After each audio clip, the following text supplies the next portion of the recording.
Ambiance rétro ce week-end. Les Glams, trio féminin, interprètent quelques standards américains typiques des années 40. Et ce, à l'occasion de la reconstitution d'un camp militaire américain de la Seconde Guerre mondiale.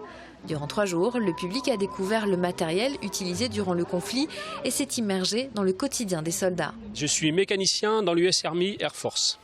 Donc c'est ces mécanos, donc ils avaient plus ou moins un surnom, comme on m'appelle surnomme Blade.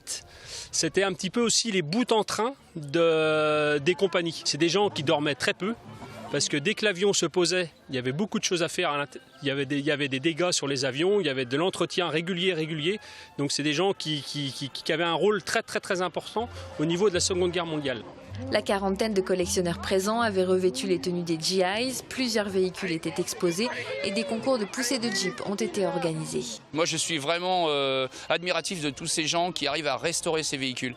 Voilà, je leur tire vraiment un coup de chapeau parce qu'on peut être passionné, mais ce qui nous arrête bien souvent, c'est les moyens financiers et tout ça ne peut pas se faire s'il n'y a pas un échange de connaissances avec tout le monde.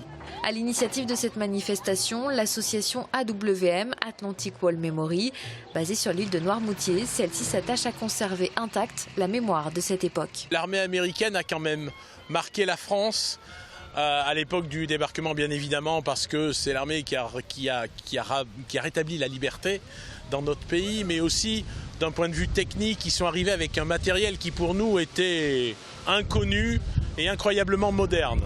Pour les plus âgés, il s'agit également de sensibiliser les jeunes générations aux causes et conséquences de ce conflit. Pourquoi on représente les Américains? Parce qu'il y a beaucoup de jeunes de 17 ans qui se sont fait tuer aujourd'hui pour qu'on soit libre.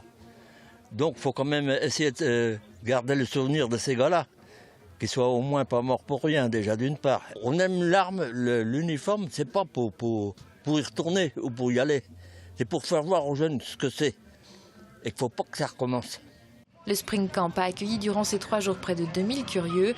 La manifestation sera reconduite l'année prochaine et se déplacera dans plusieurs sites vendéens afin de toucher le plus grand nombre.